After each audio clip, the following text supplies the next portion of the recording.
Oi, pessoal, tudo bem? Então, vamos lá dar continuidade, né?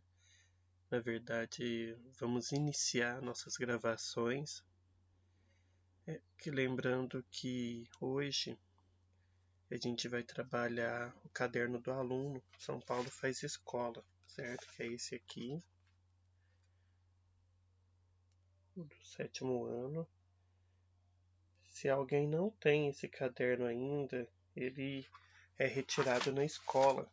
Então, dá uma ligadinha, agende e busque ele, porque eu não vou fazer igual eu estava fazendo antes, de escanear a folha da atividade para que você leia ali a folha e depois responda as questões. Não é essa necessidade, já que tem o caderninho que é de vocês, né? Como vocês observaram, o primeiro assunto do caderno de vocês é dança, e dentro da dança a gente vai estar trabalhando o que eu, né, o nome que eu dou, assim, não é um nome que é oficial, não sei nem se as pessoas usam esse termo, mas eu gosto de chamar de danças eruditas. A palavra erudito quer dizer conhecimento científico, né? Então, uma pessoa erudita é uma pessoa que ela tem muito conhecimento científico, que é o conhecimento que a gente adquire na escola. Então, essas danças, que é o balé clássico, a dança moderna e a dança contemporânea, são danças que elas vêm da academia de dança, né? Vocês leram no texto que o balé clássico ele surgiu e imediatamente o rei da época foi lá e criou a academia de dança para que se tornasse uma linguagem. Como assim se tornar uma linguagem? Porque ali teria curso para que os bailarinos interpretassem o que eles queriam que fosse interpretado a nível de dança, e ao mesmo tempo aquelas pessoas que quisessem conhecer, ter um conhecimento mais aprofundado para poder entender o que estava sendo dançado, também teriam essa oportunidade, né? Então por isso que é uma academia de dança. E a gente não pode esquecer que quando se fala em educação, em academia, universidades, escolas, a gente está trabalhando com conhecimento científico. E o que difere o conhecimento científico do conhecimento comum, do senso comum, que a gente chama de senso comum, é o fato do conhecimento científico ser comprovado, né? Então, eu, enquanto professor, eu não posso falar pra, eu não posso falar uma coisa para você e não conseguir comprovar aquilo ali. Então, se eu chegar para você e falar que 2 mais 2 são 5, eu tenho que provar que 2 mais 2 são 5, né? Então, não é só um conhecimento comum, igual eu disse, tá bom? Então, já pra gente não prolongar muito, vamos começar. Vamos dar uma entrada nisso. Desculpa. Eu vou entrar na atividade dessa semana, que é da semana do dia 17, né? Então, vamos lá, Google Classroom. 7º ano, atividades 17.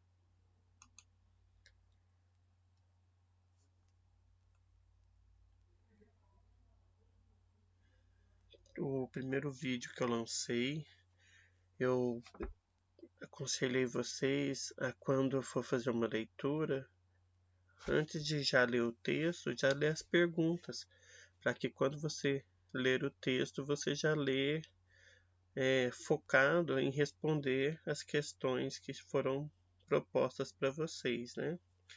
Então eu comecei o texto de vocês falando sobre a dança. Esse texto aqui é um texto antigo que eu já tenho no meu blog. Quem conhece o meu blog com certeza deve ter visto ele por lá. Eu também uso ele muito em sala de aula no 6º ano, né? Então a gente aqui, no que seria as danças eruditas, vai estar falando sobre o balé clássico, a dança moderna e a dança contemporânea, e depois sobre gênero e estilo. Aí nas atividades da semana do dia 10, vocês tiveram que responder as questões da página 4, as questões de 1 a 7, né? E o objetivo foi o que vocês passaram. Vocês tiveram que respondê-las com o conhecimento que vocês têm, né? Era realmente, o objetivo era esse, você colocar o que você conhece sobre aquilo. Se você não sabe, simplesmente você escreve não sei, não conheço, né? Sem problema algum. E a proposta dessa semana é responder, ainda repetir, né? Responder novamente as questões da página 4, só que somente as questões 4, 5 e 6, que são as questões que estão relacionadas com o texto. Então, a questão número 4 está escrito assim: para você, o que é dança clássica e dança moderna? Vocês já ouviram falar nesses dois conceitos? O que? Então, eu não gosto do termo dança clássica, porque a palavra clássica, se vocês vão perceber na vida de vocês, que ela faz referências a várias coisas mesmo. Então existe o período na história da humanidade e da arte chamado clássico. Então quando você fala, você já viu uma dança clássica? Poxa, dança clássica? Está querendo dizer o quê? A dança lá da época do classicismo, né? Você já viu uma dança clássica?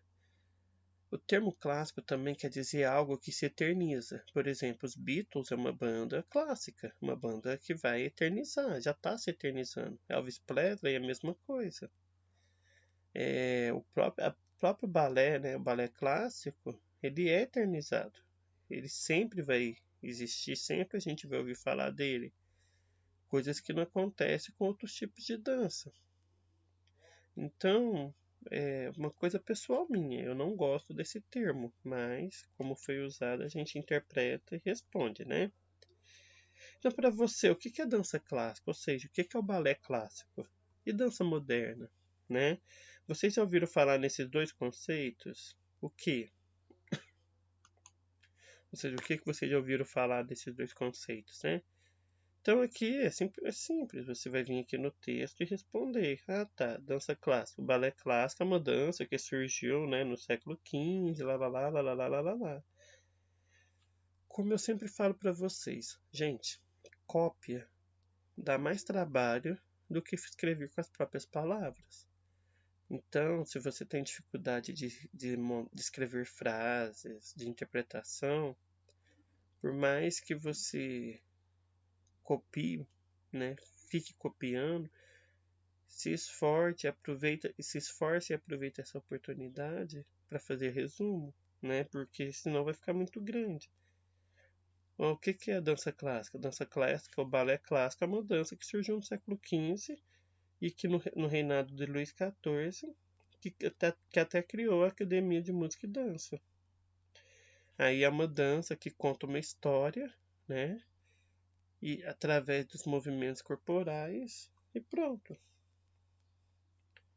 Aí a não ser que você queira ser mais específico com relação ao movimento, essas coisas aqui. Só que não precisa, porque isso vai ser o motivo de resposta de uma próxima questão. A dança moderna, a mesma coisa. Você vai falar que é uma dança que veio em oposição ao balé clássico, porque os dançarinos queriam ter mais liberdade na hora de dançar, e a dança contemporânea é a mesma coisa. Vocês já estudaram ou ouviram falar sobre os elementos constitutivos dos elementos constitutivos dançados? Espaço, fluência, peso e tempo? Não, né? Vocês ainda não ouviram falar sobre isso. Esses elementos constitutivos do movimento dançado já começam a entrar em termos técnicos. E esse assunto, elementos constitutivos da dança ou fatores do movimento, é um assunto que a gente vai começar a tratar dele na semana do dia 24, né? Eu deixei responder essa questão de novo, por quê? Porque, querendo ou não, o texto cita sobre isso, né? Desculpa, estou mexendo no texto errado.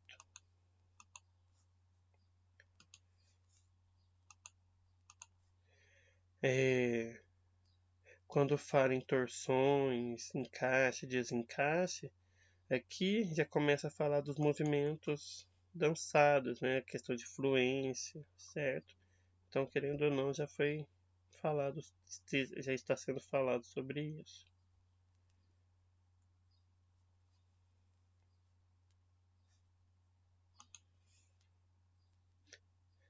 Vocês já estudaram a história da dança tradicional e contemporânea? Aí sim, né? O termo tradicional, tradição, quer dizer algo que vai passando de geração em geração. Lembra lá do trabalho sobre folclore, né? Que para ser algo para ser folclórico, ele tem que ter 4 fatos, 4 elementos. Ele tem que ter tradicionalidade, tradição, tradicionalidade, anonimato, dinamicidade e aceitação coletiva.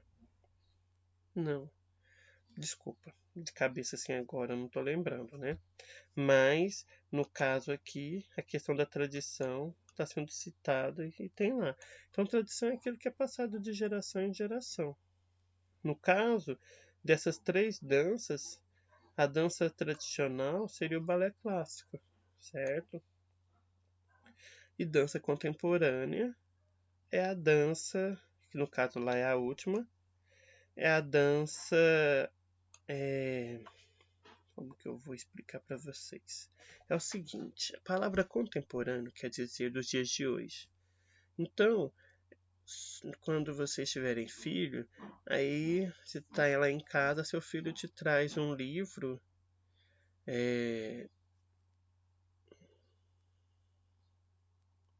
de um ator famoso, que você da sua época, de um conhecido seu, às vezes um colega seu de sala que lá no futuro vai escrever um livro, seu filho vai ter contato com esse livro, você vai poder falar, esse daí é um contemporâneo meu, ou seja, esse daí é uma pessoa que viveu na mesma época que eu, certo? É o que acontece com o livro do Pedro Bial, né? O que era do Big Brother e agora está em outros caminhos dentro da televisão, mas a gente pode falar que ele é um contemporâneo nosso. As bandas que a gente ouve, as músicas que a gente ouve, essas pessoas são contemporâneos nossos. E no caso da dança, a dança contemporânea se remete justamente a danças de hoje. Além disso, igual eu estava falando do clássico, você vê como que é. Às vezes uma palavra tem vários significados, né? Além da questão da palavra contemporânea em si só, já querer dizer nos dias de hoje, tem uma outra questão. Nossa, desculpa. A história da humanidade é dividida em períodos. Isso vocês já devem ter ouvido falar lá com o professor de história de vocês, bem como comigo. Então, depois de Jesus Cristo, a gente tem, que é o DC, a gente tem Idade Média, Renascimento, Barroco, Classicismo, né? Lembra do clássico? Classicismo, Romantismo, Modernismo, tem a dança moderna, né? E o contemporâneo, que é o período que a gente vive, que é a arte, né? É a história e a arte a partir do século XXI. Então, quando a gente fala, você já estudar a história da dança contemporânea, você está querendo dizer 2 coisas. Se você já estudou a história da dança do dia de hoje, 3 coisas. Se você já estudou a história da dança do dia de hoje, se você já estudou a dança contemporânea, no caso, dança erudita, porque a gente vê que o texto o tempo todo está falando só dessas 3 danças, então da dança contemporânea, ou se você já ouviu falar da dança do período contemporâneo, que também coincidiu com os dias de hoje, certo? Então, ele quer saber isso. Vocês já estudaram? Aí, no caso, como você está respondendo novamente essa questão, você vai ter que colocar que sim, né? Aí você vai colocar que a dança tradicional é o que se chama balé clássico, realizada no século XV, século XIV, igual a gente já respondeu na questão 4, e que a dança contemporânea é a dança erudita dos dias de hoje, né? Por que erudito? Porque as danças, essas 3 danças, por mais que elas se diferenciem uma da outra, algumas coisas se mantêm, tá bom? E, dando continuidade, o texto pede para vocês, né, tem essa atividade número 2, onde você tem que responder as questões 1, 2, 3.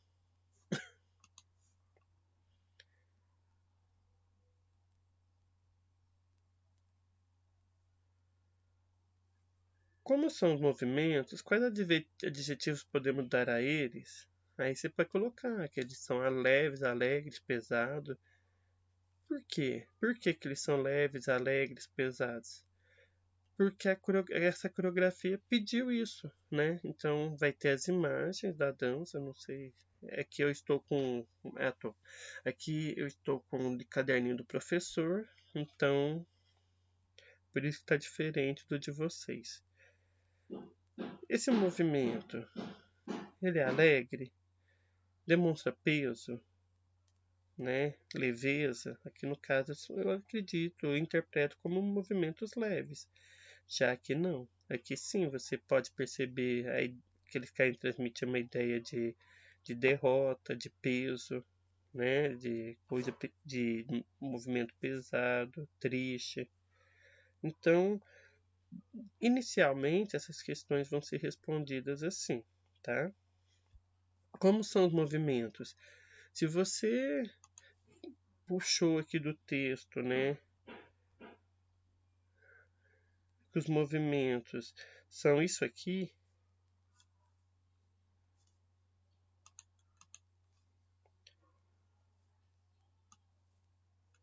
esses movimentos não tem problema nenhum, tá bom?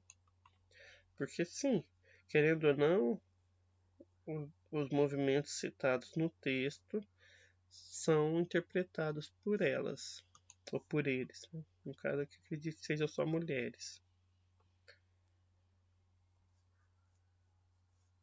Enquanto ao figurino, quais são as diferenças percebidas para vocês? O que você percebeu de diferente desse figurino com esse? O texto aqui fala, né? Então, por enquanto eu não vou responder. Semana que vem a gente volta nesse assunto e eu respondo. E sobre a utilização do espaço, quais níveis espaciais são utilizados? Altos, médios ou baixos? Então, aqui elas estão no alto, no meio ou embaixo?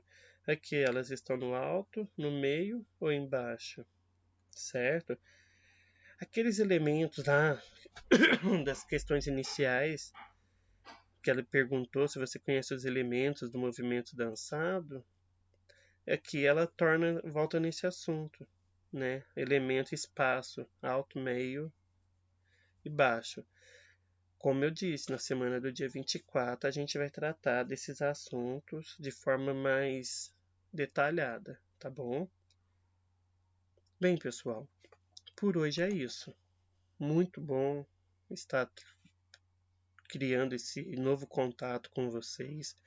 Utilizem o WhatsApp à vontade para tirar dúvidas, tá? Se eu demorar a responder, me cobre, porque às vezes passa desapercebido, querendo ou não, eu tenho todas as salas do 6º ao 9º e o 4º ano, então eu estou atendendo aproximadamente 300 alunos, tá bom? Bem, felicidades, se cuidem e até o próximo vídeo.